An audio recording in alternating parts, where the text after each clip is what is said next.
Assalamualaikum warahmatullahi wabarakatuh.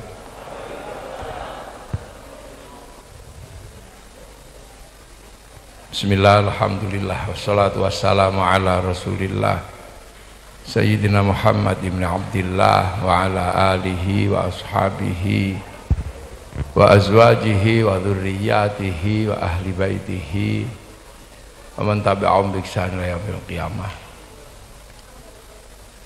Para alim, para ulama, para kiai, seluruh jajaran sepuh bini sepuh Jombang kang kawula hormati, pangersanipun Ibu Munzidah Bupati Jombang dan Bapak Wakil Bupati nggih Pak Sumrambah nggih sing pundi niki tak kira ajudan niku.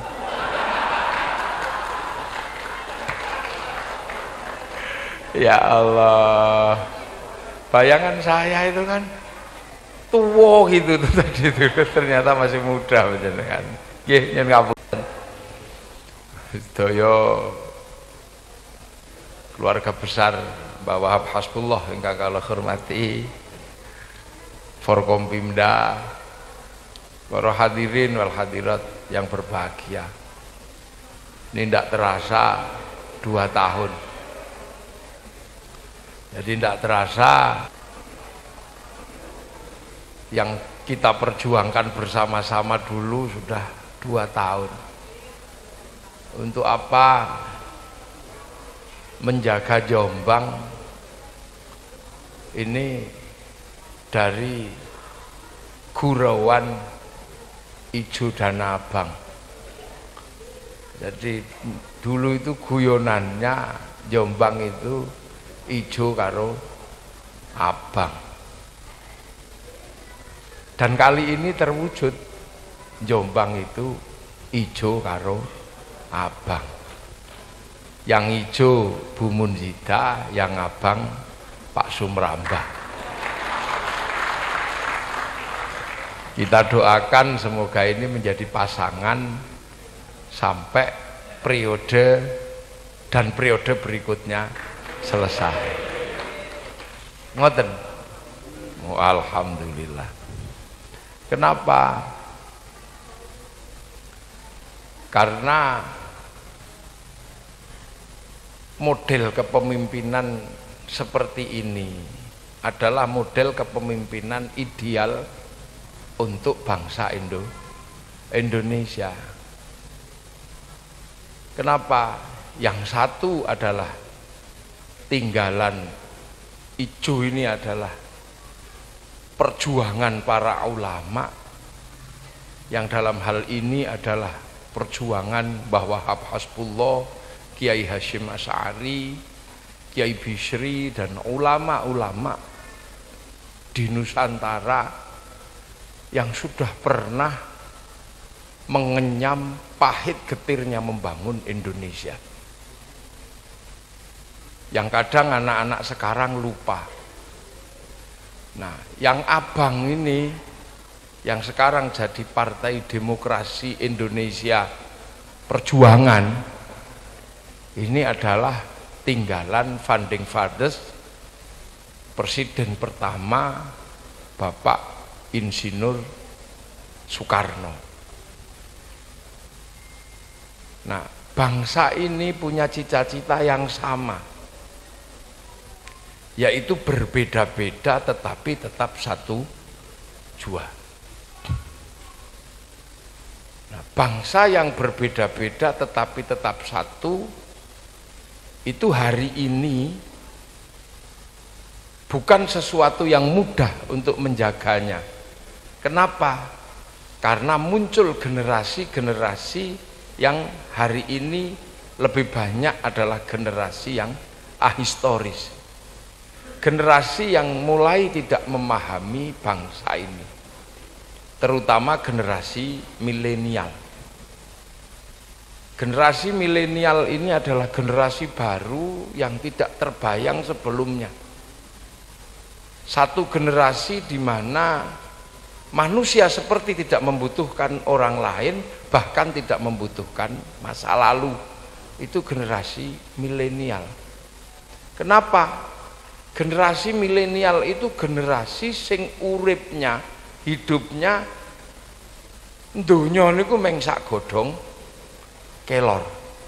Itu dunia milenial. Dunia yang terpisah dari kehidupan bersama-sama. Makanya corona ini sebenarnya adalah finishing touch, jadi sentuhan akhir dari peradaban milenial. Jadi corona ini sesungguhnya adalah ujian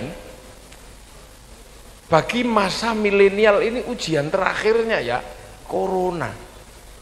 Manusia di lockdown tetap hidup, manusia dijauhkan dari orang lain tetap hidup. Kenapa? Karena capaian teknologi sudah sampai pada titik di mana mampu memfasilitasi manusia sampai pada tahap tidak bertemu dengan manusia yang lain. Jadi akhirnya yang kita bayangkan tentang masa depan itu benar-benar ada. Kita dulu merasa sangat susah ketika ngantri di telepon umum. Kita sangat susah ngantri di telepon umum. Membayangkan sambil tidur bisa telepon. Ini terbukti bisa terjadi. Kita dulu membayangkan tidak harus membeli koran, bisa baca koran. Sekarang terjadi. Lihat TV tidak perlu orang sekampung nonton bersama-sama.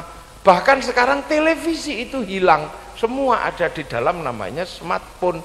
Ini dunia baru. Nyari teman sudah tidak perlu bawa sentolop, cukup lihat Facebook udah ketemu teman. Minta maaf Ramadan tidak perlu datang, cukup ngirim gambar tangan tertelungkup gini toh. Ini dunia baru yang tidak kebayang sebelumnya.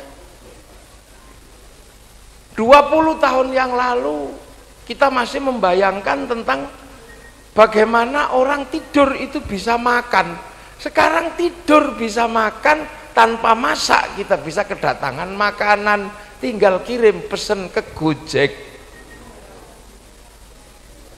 Bahkan kita bisa mengabaikan perintah orang tua sekarang. Nak, belikan kikil ke Berabang. Anaknya nggak berangkat, kamu disuruh bapak kenapa nggak berangkat? Padahal anaknya sedang pesen Gojek. Ini dunia baru. Kita dulu pengen lihat Afrika, kita nunggu flora dan fauna. Tanpa flora dan fauna kita nggak bisa lihat Afrika. Sekarang sambil tanpa flora kita bisa lihat Afrika, yang penting punya kuota, tinggal dipenyet tengu Afrika keluar. Kita mau apa? Ini dunia baru yang namanya milenial. Dan kita merasa nggak butuh siapa-siapa. Dulu orang mau masak kikil mesti nanya kepada ahli kikil. Sekarang orang mau masak kikil Pak Sumrambah, itu tinggal tutorial masak kikil. Orang mau masak apa semuanya tinggal tutorial. Jadi pada satu titik manusia bisa hidup dalam keadaan terpisah. Dulu orang ngaji mesti ketemu kiai. Sekarang tanpa ketemu kiai bisa ngaji, sambil duduk di atas WC bisa ngaji, tinggal lihat YouTube. Ini dunia baru di mana manusia terpisah-pisah. Dan akhirnya peradaban baru ini dikunci terakhir, di finishing touch oleh corona.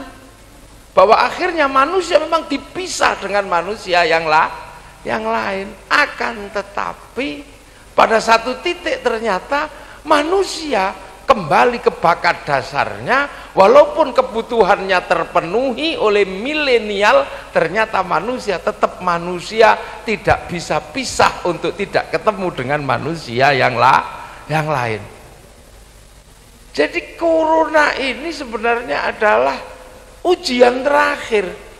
Bener nggak manusia itu bisa dipisah?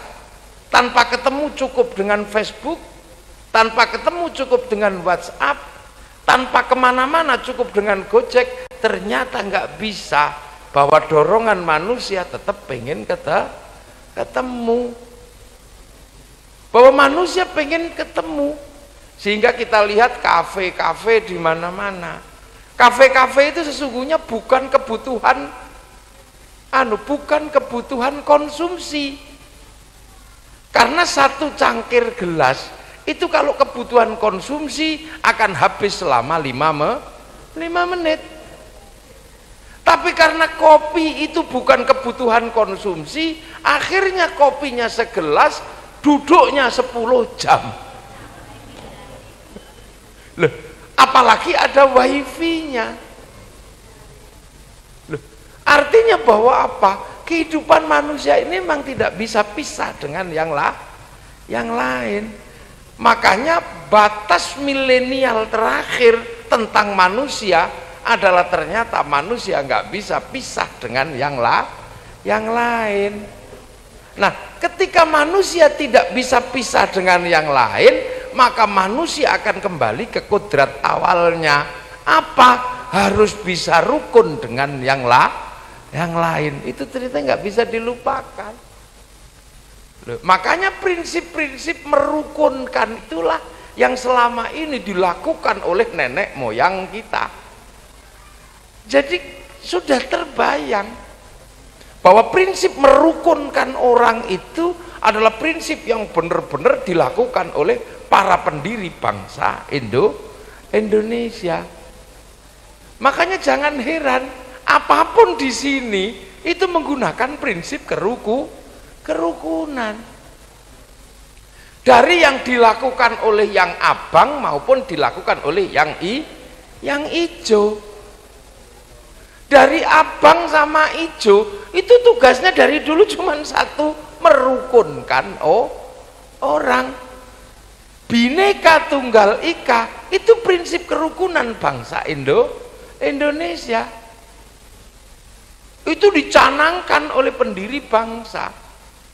Maka bagaimanapun yang berbeda-beda harus dirukunkan. Baik yang merah maupun yang hijau harus berada dalam prinsip Bhinneka Tunggal Ika. Kenapa?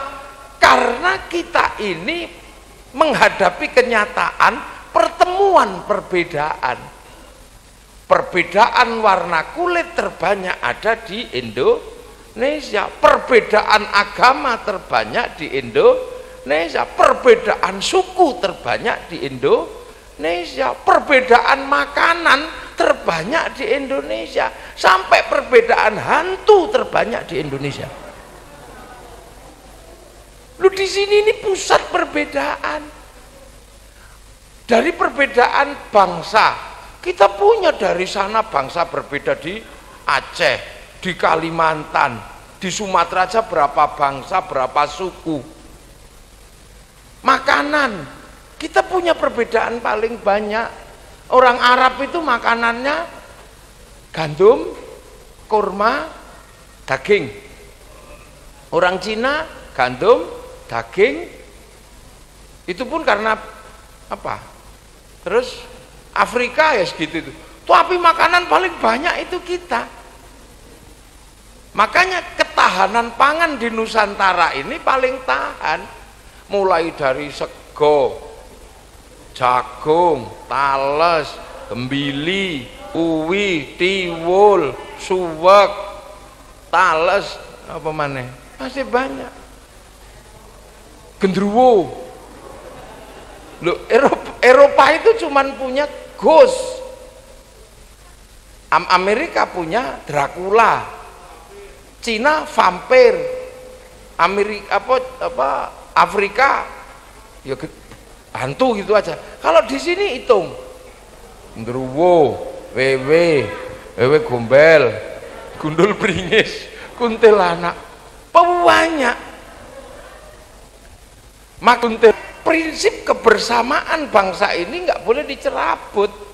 Karena kita punya prinsip dasar berbeda-beda tapi bersatu dalam satu bangsa, satu negara. Loh, makanya jangan heran dari yang merah kita mempersatukan budaya. Bung Karno mempersatukan budaya. Bung Karno mempersatukan budaya. Bung Karno mempersatukan suku. Bung Karno mempersatukan bangsa dengan satu bangsa, satu bahasa, satu tanah air, dipersatukan. Semua dipersatukan. Nah, dari sisi agama semua dipersatukan. Orang makan yang tadinya pisah-pisah dipersatukan. Nasinya dijadikan satu tumpeng.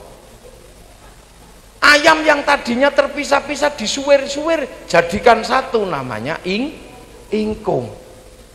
Berdoa yang tadinya satu-satu dipersatukan, namanya istighosah. Di masjid-masjid doanya bersatu, yang pinter doa, yang lain amin. Kalau kepanjangan amin. Baca Quran ijen-ijen bisa dipersatukan dengan musabakoh. Kita bisa melakukan semaan Quran. Solawatan yang mestinya ijen-ijen dipersatukan dalam solawatan sampai bawa bendera. Bahkan kita pun kayak saya ini dipersatukan. Mestinya kalau saya kayak gini, ini sebutannya syaikhun, ustadzun. Tapi begitu masuk sini dipersatukan dengan kebo. Makanya kita dikasih nama kiai. Kiai itu ndak menungso tok, ada kebo Kiai Slamet, tombak Kiai Pleret. Loh, jadi kita dipersatukan biasa. Itu Indonesia. Bahkan ada benda berbeda dipersatukan, nggak masalah. Yamaha Mio dipersatukan dalam Honda. Hondamu apa? Mio.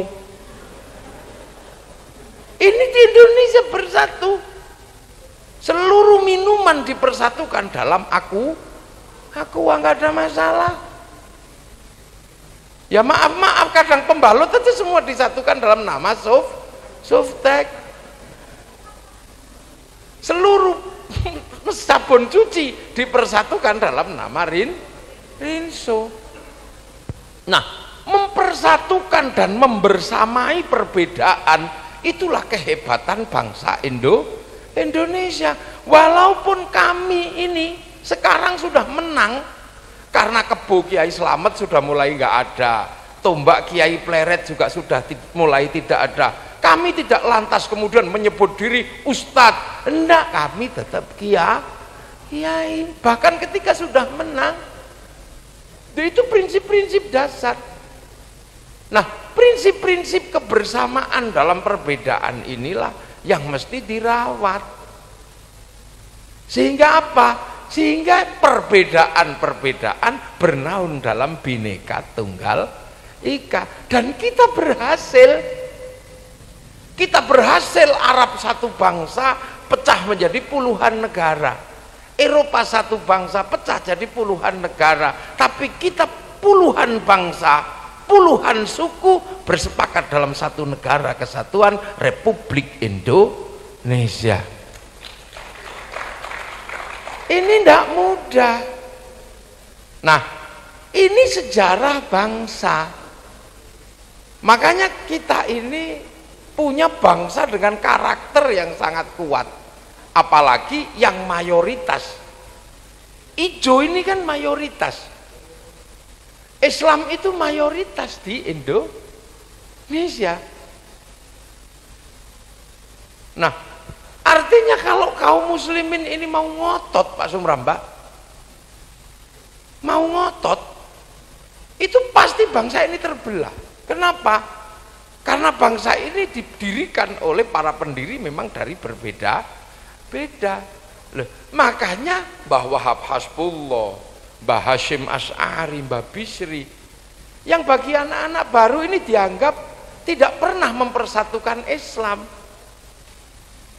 Seolah-olah sekarang yang terbangun adalah bahwa Islam itu bersatu semenjak 212. Jadi ada anak-anak baru yang mengatakan Islam bersatu di Nusantara semenjak ada gerakan 212. Semua lupa bahwa santri pernah mempersatukan Islam di Indonesia. Keyakinan tentang Islam a'la, Islam tertinggi, itu pernah dipersatukan. Bahkan tidak dengan bahasa yang lain, tapi dengan bahasa a'la. Namanya Majelis Islam A'la, MIAI. Jadi Islam itu sudah pernah yang merasa hebat dan terbaik dipersatukan. Tapi di situ juga tidak bisa rukun, terjadi gontokan sana sini. Akhirnya ya sudah, Islam A'la ini butuh musyawarah. Maka kemudian seluruh kaum muslimin dibikinkan Majelis Syuro Muslimin Indonesia. Yang MIAI ketuanya Kiai Wahid Hasyim, yang masyumi langsung Kiai Hasyim Asy'ari. Gitu. Nah, ini sebelum berdirinya Nahdlatul Ulama, sebelum berdirinya NU. Islam sudah pernah bersatu dalam Islam A'la. Islam sudah pernah bersatu dalam Majelis Syuro. Tapi kemudian yang sini menjadi Nahdlatul Ulama. Nah, kenapa itu tidak terjadi? Karena ada orang-orang yang punya prinsip wa ulil amri minkum, kumnya dia sendiri. Jadi begitu melihat kekuasaan ketika masih bersama-sama, mari bersatu dalam musyawarah, mari bersatu dalam a'la.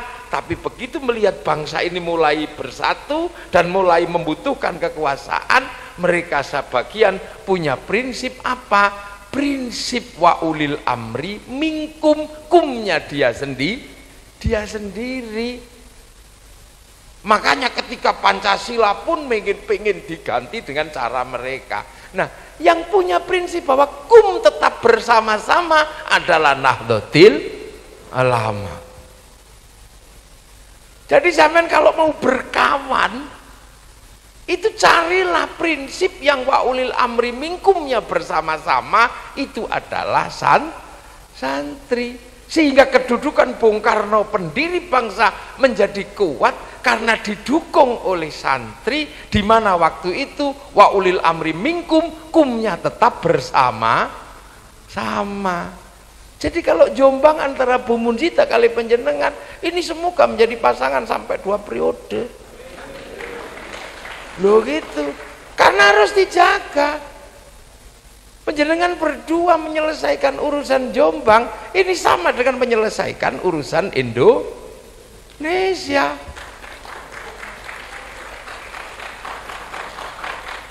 Harus sabar untuk berdua secara bersama-sama untuk menjadi prototipe ijo abang. Di sini berdirinya Nahdlatul Ulama, bahwa pendirinya Mbah Hasyim, Mbah Bisri pendirinya, yang selalu mengajarkan kepada kami ini yang kecil-kecil ini untuk selalu memegang prinsip bahwa wa ulil amri minkum itu bisa bersama-sama. Loh, makanya ketika mensepakati Pancasila pun bersama-sama, sampai hari ini pun bersama-sama.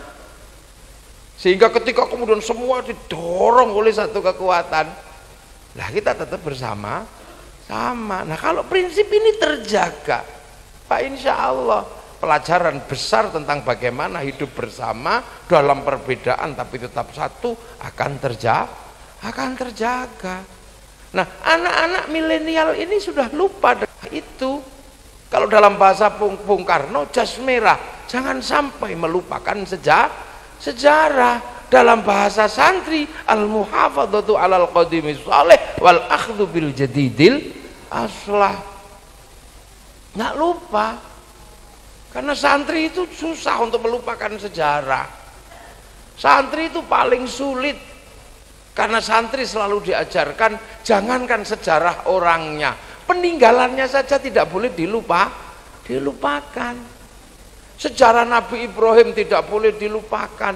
Ketika Nabi Ibrahim berdoa, Rabbana ini askantu min dzurriyyati biwadin ghairi dzi zar'in 'inda baitikal muharram, makom ibantu min tidak boleh dilupakan.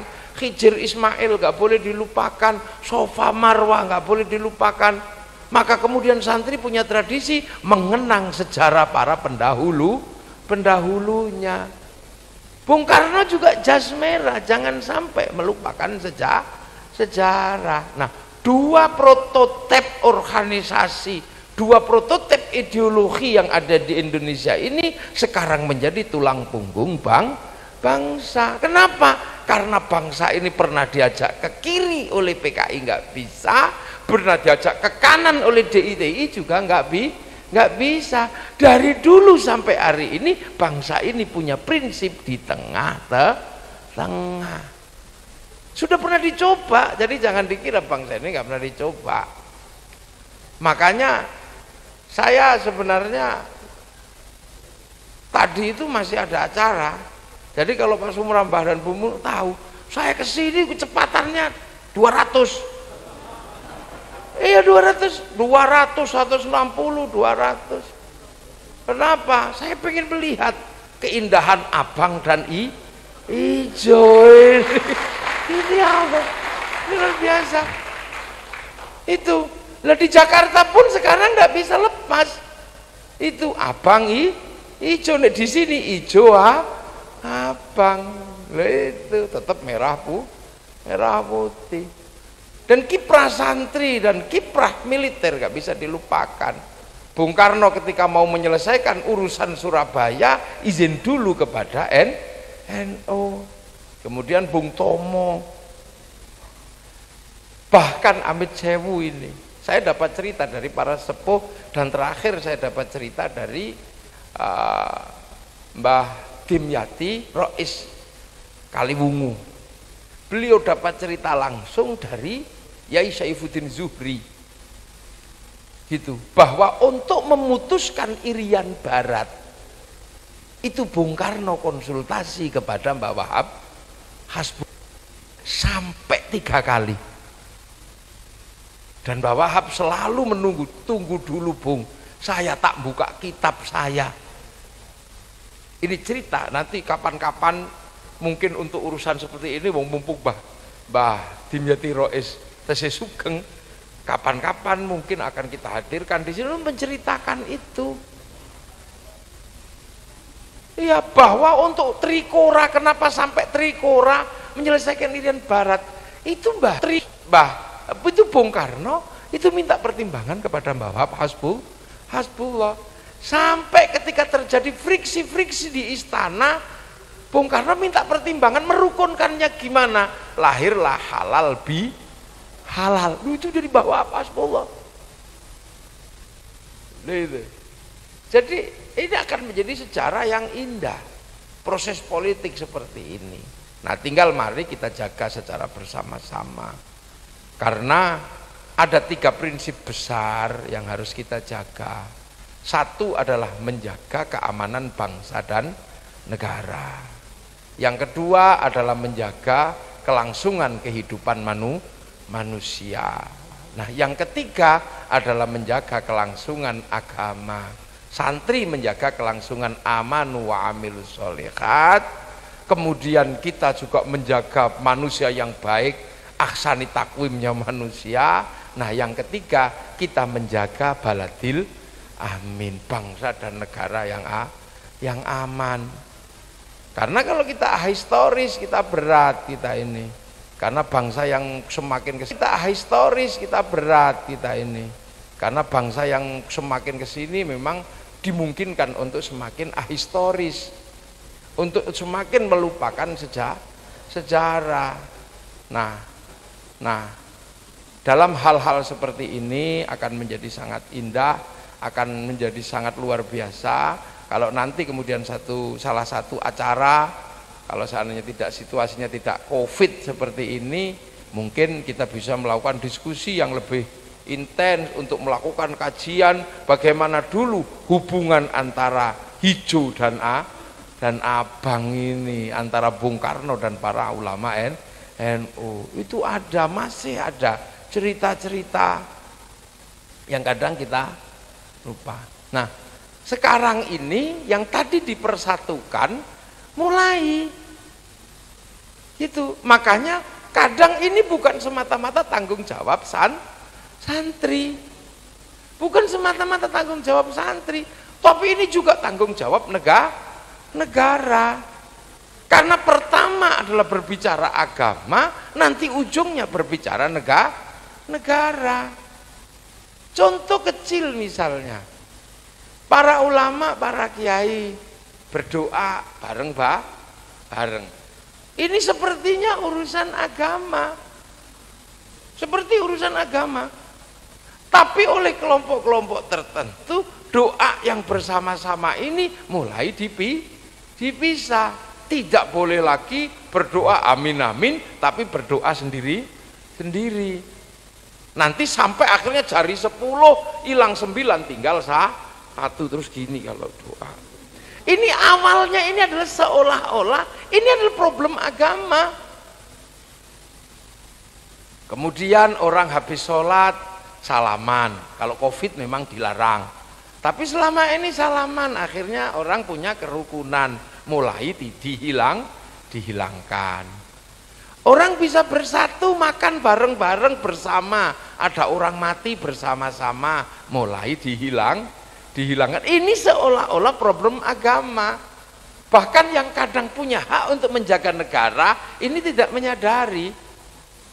Kuburan yang tadi untuk merukunkan orang bersama-sama, seolah-olah kemudian ketika ada yang melarang untuk ini, seolah-olah ini problem agama.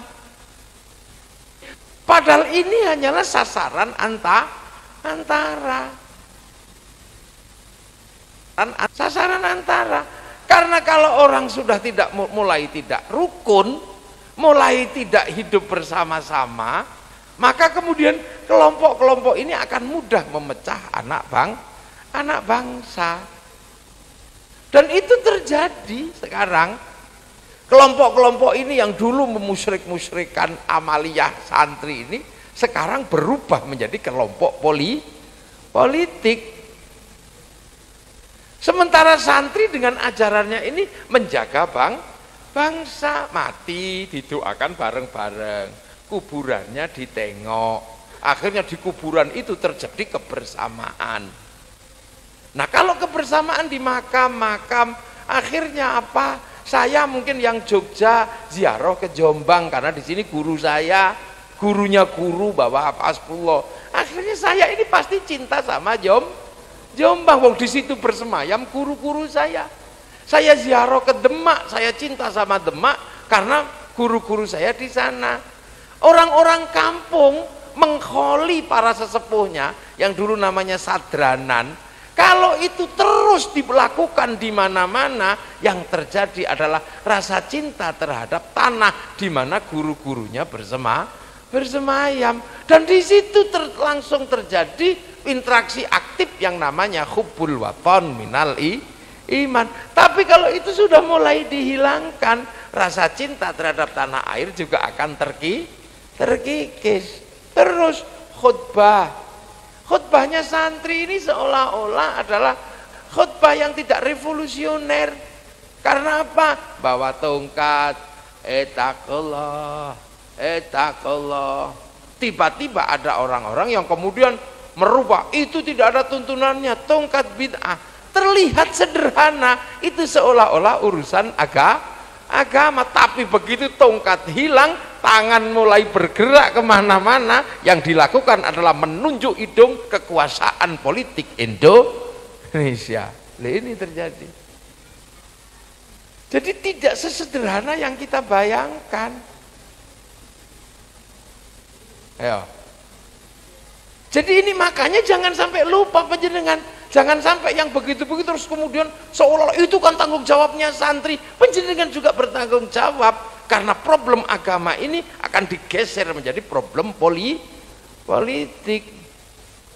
Dan kemarin kita secara bersama-sama merasakan betapa ketika Ahok bikin masjid Kiai Hasyim Asy'ari, diolok-olok tentang masjid itu gambar salib, masjid itu apa. Tapi sekarang yang olo-olo itu berebut menjadi takmirnya.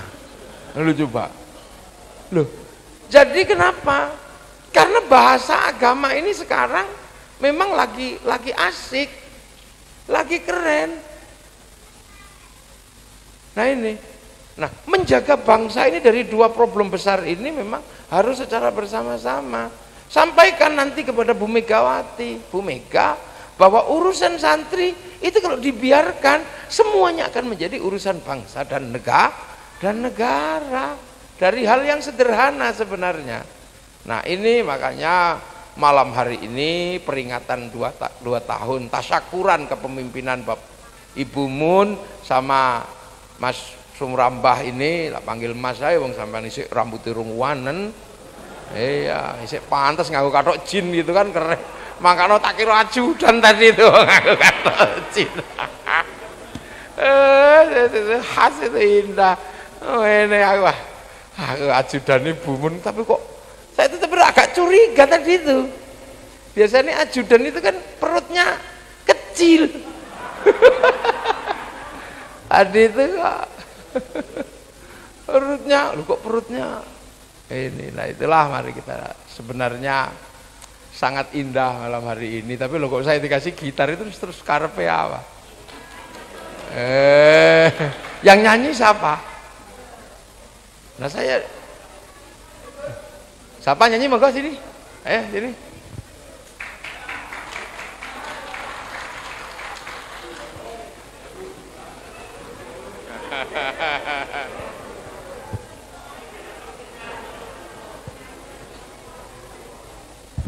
Monggo.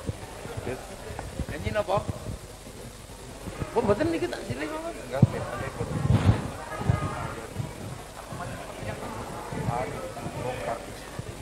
Oh.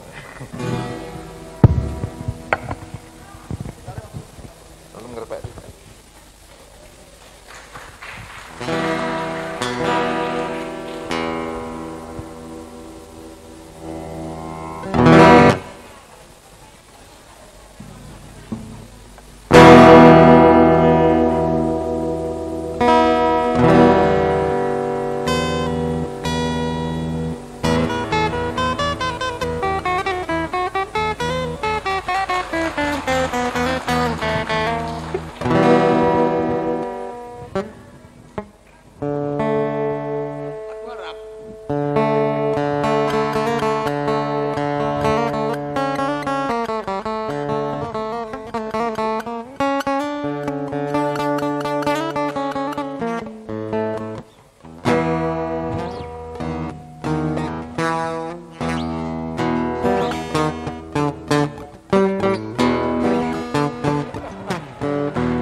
Kalau cinta sudah dibuang, jangan harap keadilan akan datang. Kesedihan hanya tontonan bagi mereka yang diperkuda jabatan. Oh ya bongkar. Oh ya bongkar.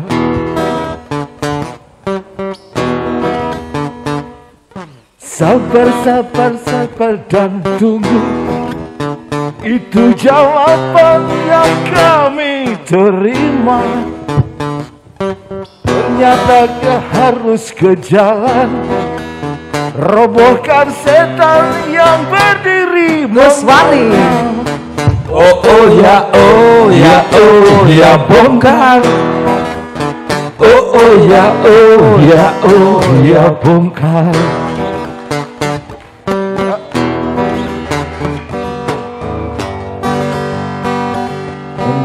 Penindasan serta kesewenang-wenangan, banyak lagi, teramat banyak untuk disebutkan.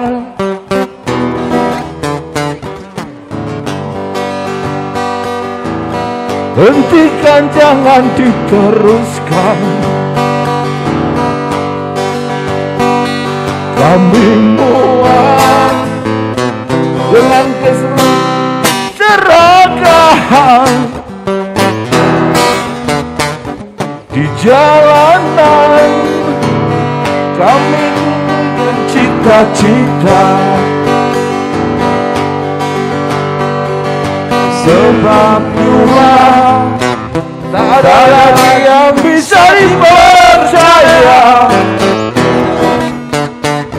Orang tua, pandanglah kami sebagai manusia. Kami bertanya, tolong kau jawab dengan cintanya. Tolong kau jawab dengan cinta. Oh, oh. Oh, oh ya, oh ya, oh ya, bongkar. Oh, oh ya, oh ya, oh ya, bongkar. Oh, oh ya, oh ya, oh ya, bongkar. Oh, oh ya, oh ya, oh ya, bongkar. Yai nyuwun izin, mungkin untuk Ibu Bupati, Ibu.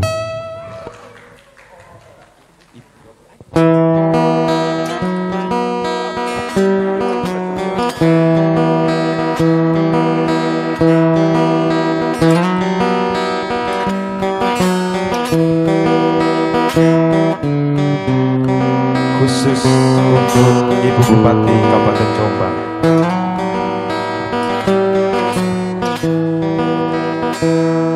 Ribuan kilo alam yang kau tempuh, lewati bintang untuk aku anakku.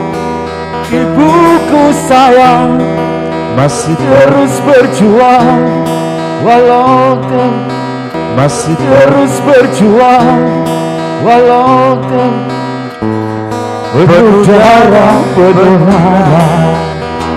Seperti udara, kasih yang kau berikan, tak mampu ku membalas. Ibu, Ibu.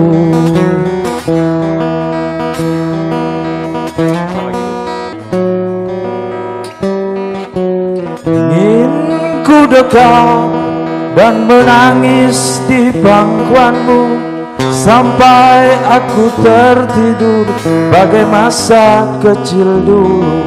Lalu doa-doa baluri sekujur tubuhku dengan balas. Ibu,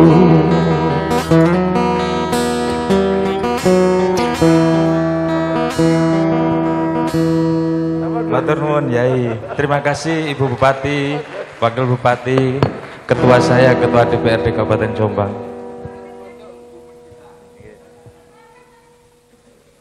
Mana cekelane?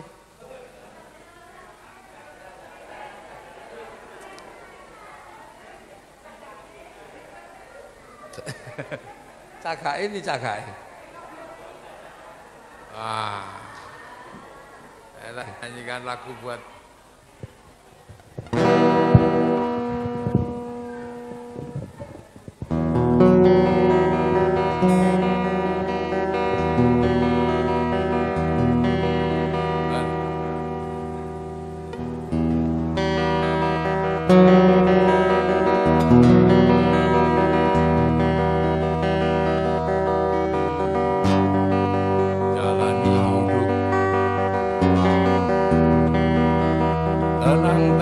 tenang seperti karang, sebab persoalan bagai gelombang. Tenanglah seperti karang.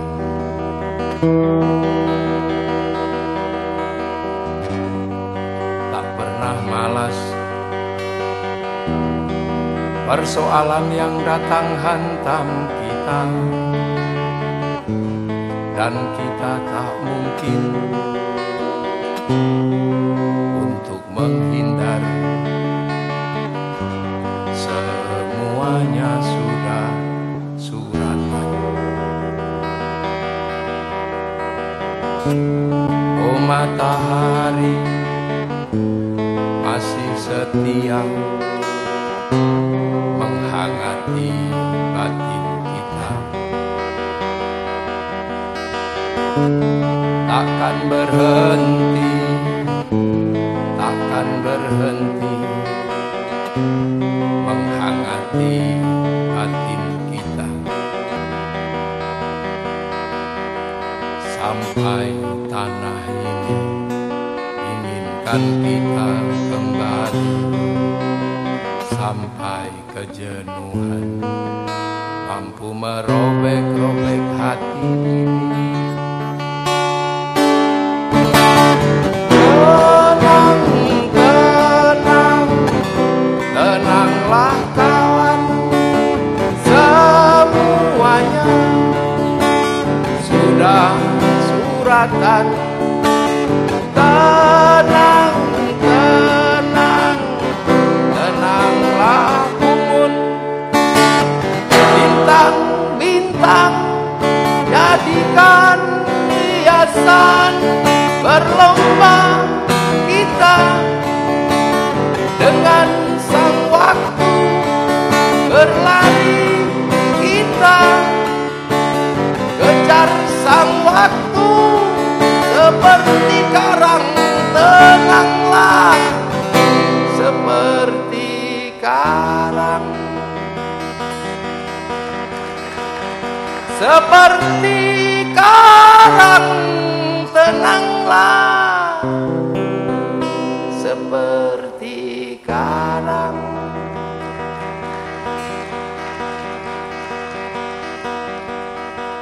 Sampai tanah ini inginkan kita kembali, sampai kejenuhan mampu merobek-robek hati ini.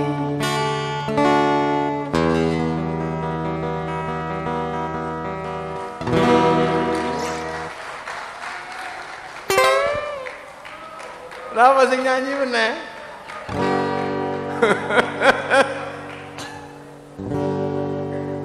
Kenapa? Monggo.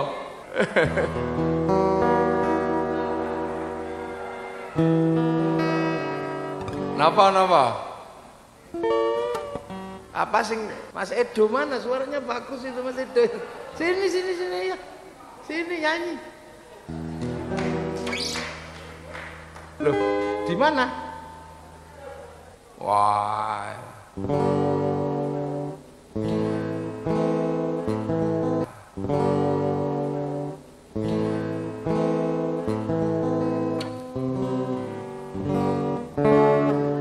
Nen? Iwan Fals napa? Nen? Aus kuno.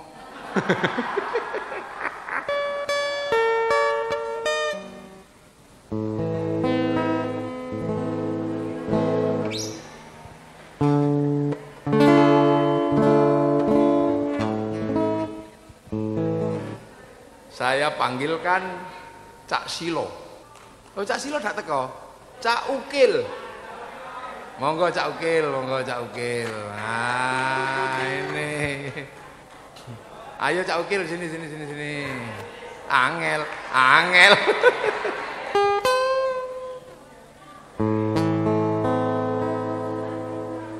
Hilmi. Untuk Bu Munzidah Hilmi. Ini tukang adzan nih pondok pesantren Tebu Ireng. Ayo Mi sini Mi.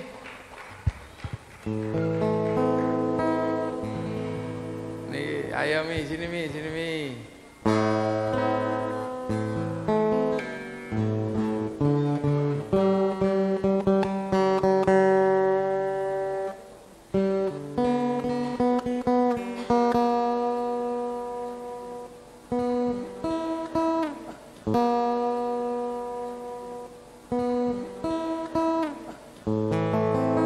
Pak Sumrambah ini sekali lagi. Ayo. Ayo toh sini. Ayo.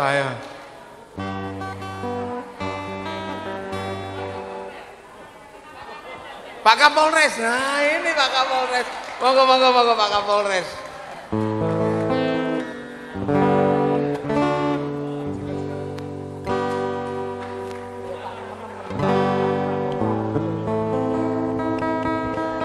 Monggo Pak Kapolres.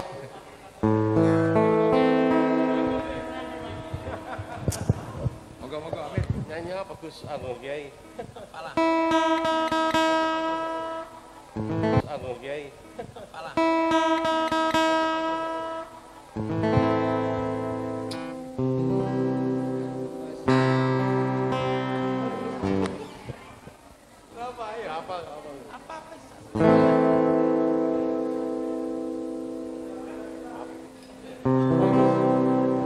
Pilihkan lagunya aja. Ya, kembali pulang. Emang gak ayo?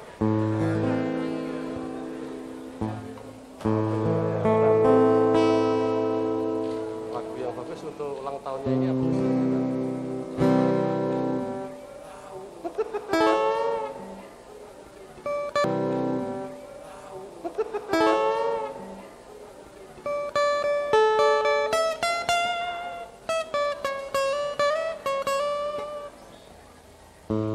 Angkat tangan lah.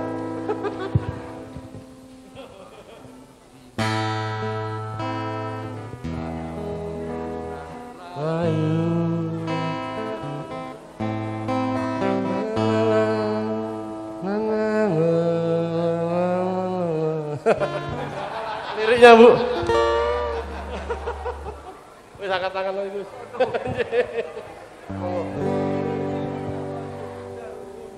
Loh, mundur. Jadi akhirnya Pak Sumrama nggak jadi diwakili ini. Ayo, Emi. Ayo. Kensek ya iku loten mriki terus lapo. Terus ya nyanyi. Mosok penyanyi koyok penyakit ngeten. Ayo Mi. Tuhan, apapun karuniamu untukku di dunia, hibahkan pada musuh-musuhmu, dan apapun karuniamu untukku di akhirat, persembahkan pada sahabatmu, oh bagiku cukuplah engkau, oh bagiku cukuplah engkau.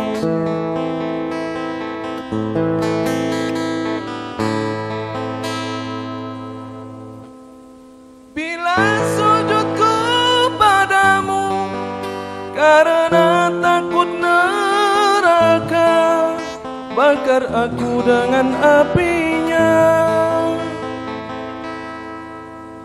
Bila sujudku padamu karena damba surga, tutup untukku surga itu.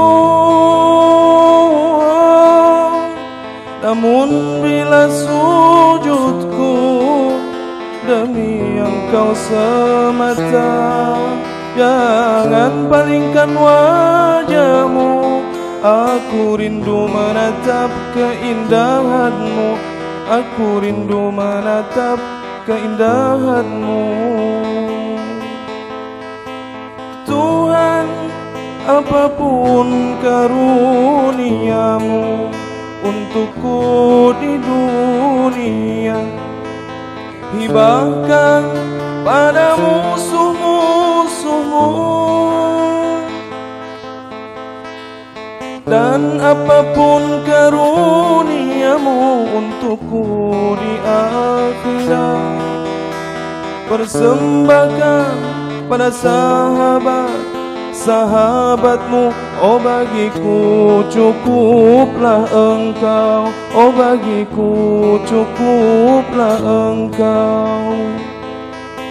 Bila sujudku padamu karena takut neraka bakar aku dengan apinya. Bila sujudku padamu karena damba surga, tutup untukku surga itu. Namun bila sujudku demi engkau semata, jangan palingkan wajahmu. Aku rindu menatap keindahanmu, aku rindu menatap keindahanmu.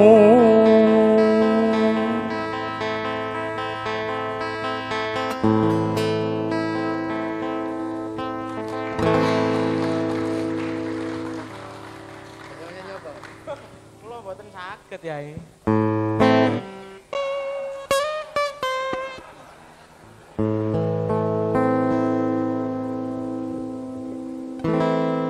Aku terima suratmu nan lalu,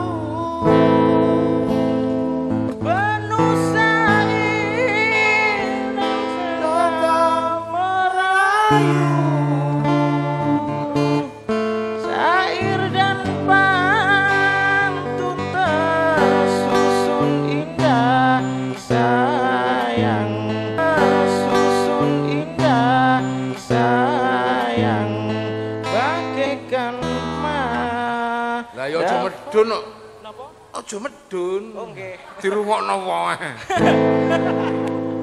Lah ku simpan suratmu nan itu, bab pusaka yang sangat bermutu. Walau kita tak pernah Bersua sayang, cukup sudah tandanya setia. Oke ya. Tapi sayang, sayang, sayang, Seribu kali sayang. Masya Allah, Masya Allah. Kemana risalahku alamatkan? terimalah jawabanku ini.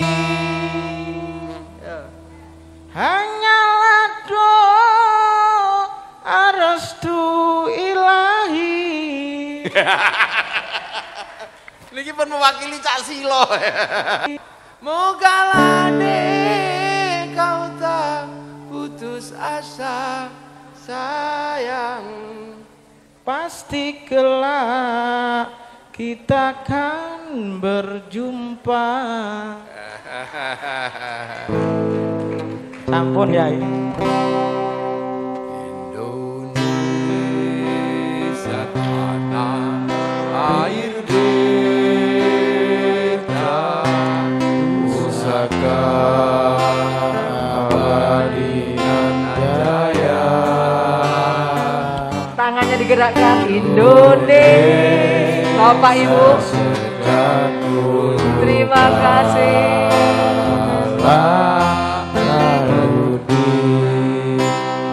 Puja-puja bangsa di sana tempat lahir beta. Dibuai dibesarkan bunda, dibesarkan bunda. Tempat berlindung di hari tua,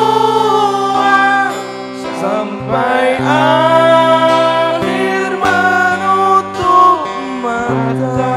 Bupati Jombang, Indonesia Siapa air mata pusaka abadi dan jaya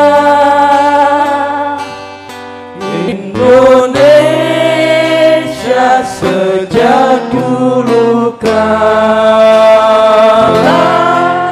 selalu dipuja-puja bangsa. Di sana tempat lahir beta, dibuai dibesarkan bunda, tempat berlindung di hari tua sampai akhir menutup mata. Di sana tempat lahir beta, dibuai dibesarkan bunda,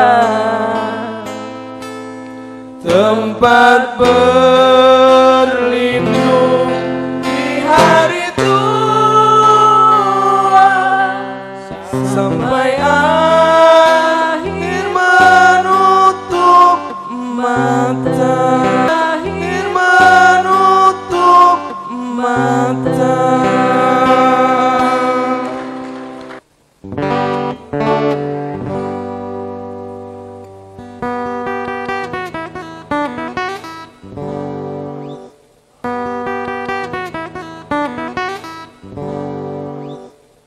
Ayo, napa-napa pun tah?